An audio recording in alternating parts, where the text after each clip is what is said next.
All right, today we are diving deep into a sliver of land in Wisconsin that, honestly, punches way above its weight class when it comes to natural beauty. We're talking about Door County.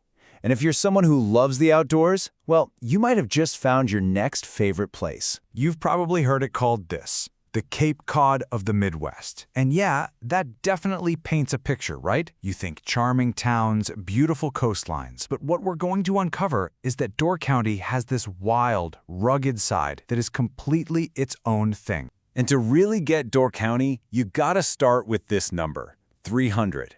That's 300 miles of shoreline. Think about that for a second. It's this immense coastline wrapped around a pretty slender peninsula, and it packs in this incredible variety. Everything from soft sandy beaches to these just towering stone cliffs. But beyond the big numbers and the fancy nickname, what's the real story here? What secrets does this landscape actually hold? How did it even get this way? And where are the spots you absolutely have to see?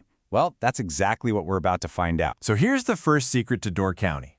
It's basically two different places rolled into one. And if you can get your head around this dual personality, which is all shaped by geology, you've got the key to unlocking the entire peninsula. So check this out. The peninsula has two totally different faces. Over on the west, you have the Green Bay side. The water there is protected, it's calm. That's where you find those gentle, sandy beaches. But then you go to the east side, and you get the full raw power of Lake Michigan. We're talking a wild coastline with crashing waves and these dramatic rocky shores.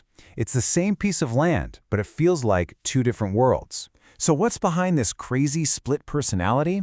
It all comes down to something called the Niagara Escarpment. It's this massive, ancient limestone ridge that is literally the geological backbone of Door County. It's what forms all those famous bluffs. And get this. It is the exact same rock formation that creates Niagara Falls hundreds of miles away. Pretty cool, right? Okay, so with that geological stage set, let's talk about the stars of the show, the parks. We're going to look at the big-name crown jewels that everybody knows, but then we'll uncover a few of those hidden gems that the locals try to keep to themselves. The 5 state parks, these are the heavy hitters. They're the cornerstones of any trip up here. You've got Peninsula State Park, which people call Wisconsin's most complete park, all the way to the super remote, totally car-free sanctuary of Rock Island. Every single one protects a spectacular and unique piece of this landscape. But here's the thing. On top of those 5 state parks, there are 19 county parks. 19! So you have to wonder, if you want to dodge the crowds, where do you go to find those real hidden gems? Let's pull back the curtain a little bit. To find some of the absolute most dramatic scenery, you've got to check out the county parks. Cave Point is no joke, probably the most photographed spot in the entire county, with these unbelievable sea caves carved right out of the limestone by the lake. And then there's Ellison Bluff, where a simple little walkway leads you to this jaw-dropping 100-foot overlook. These spots are just pure, unfiltered natural drama. So, with all these incredible places, how do you actually get out there and experience them? This is where you get to choose your own adventure.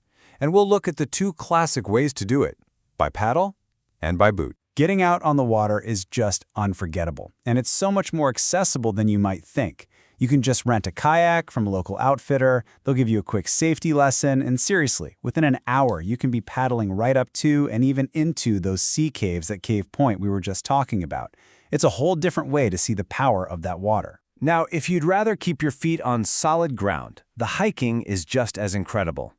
If you want a real challenge, the Eagle Trail in Peninsula State Park gets you scrambling right along the rocky base of the escarpment. Or if you're looking for solitude, the Hotz Trail in Newport State Park gives you this true deep wilderness feel. Or for something totally different, you can walk through the protected fragile sand dunes at Whitefish Dunes. Now, here's a common mistake people make. They think of Door County as just a summer destination. But the truth is, this place completely transforms all year long.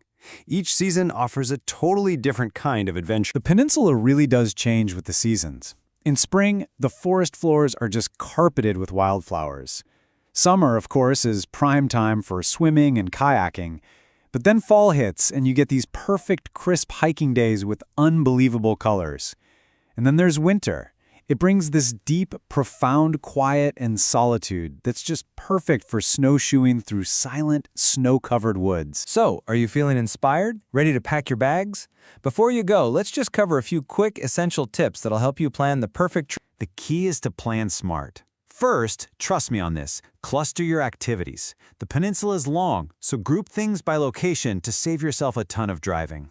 Second, if you can, visit on a weekday or in the shoulder seasons, that's spring and fall, to avoid the biggest crowds. And finally, travel light. Seriously, you can rent just about any gear you could possibly need from the local shops up there. And that pretty much brings us to the end.